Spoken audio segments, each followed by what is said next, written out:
I remember the days when the only two things I cared about in this world was my flag football team and my video game character. A simpler time.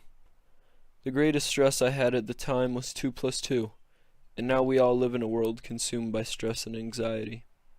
Our mornings are stressful, our rides to work are stressful, lunch is stressful, and the way that Aunt Karen talks to you is stressful too. There are these weird things adults call taxes when someone actually gets to take the money you slaved away for. So I guess you could say I just got a little too stressed out. Or at least that is what experts believe may trigger psoriasis. Worried about things that today I realize mean nothing to my overall happiness. I was chasing things that didn't matter. Sometimes the greatest adversity of all is overcoming societal norms. There's nothing like giving it everything you got on the track. I still reminisce on the old days of growing up and riding dirt bikes with my family. Most kids like me at this age idol people like LeBron James, Miguel Cabrera, or Peyton Manning, but not me. For me, it was always the all-time greats, like Ricky Carmichael, Chad Reed, and of course, James Bubba Stewart. As I got older, I started to realize that I was no longer like the other kids. My size started to play a role in my ability and safety to ride, but it ended up blessing me in the long run.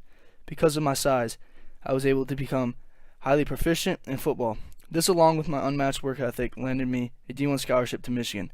I was able to use my initial downfall and turn it into an opportunity of a lifetime. Growing up, all I could ever think about was having the opportunity to play sports. Having my last name called on the loudspeaker for scoring a touchdown is what I dreamt the most. I was able to focus all my energy in my younger years into preparing myself for high school ball. To this day, football has been my main passion during my high school career. I ended up enduring 2 knee surgeries during my sophomore and junior year. I was diagnosed with an OCD lesion in my right knee. It is where a piece of bone at the end of the femur is broke off. The doctor during the first surgery guaranteed a healthy recovery after they reattached the broken particle with 3 screws. That wasn't the case. About 7 months after the surgery took place, the screws in my knee broke, causing multiple more problems than before. The only other option was surgery once again. This time they decided just to take out the broken particles and hope that it would fix the problem. This was a very hard reality check for a young man like myself. These injuries set me back for the upcoming senior year of football. Once I was cleared by the doctors, I was very motivated and ready to put in work and dedication. Waking up every morning at 6:30 a.m. in the summer for summer workouts, conditioning in almost 100-degree weather, and practicing every chance I could get to get me back on track for the upcoming season. Will I live alone? Is there a ghost in my house? The anxiety disappears and floats away quietly. Coming to grips with being a man, I ditched the mask of masculinity. I now realize why I've never seen my father cry. The years go by, but the fear of being idle and content remains.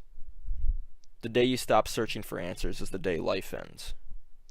This realization changed my perspective, and now I can confidently reach my full potential. My old self lived under a waterfall, uncomfortable with the norms of growing up.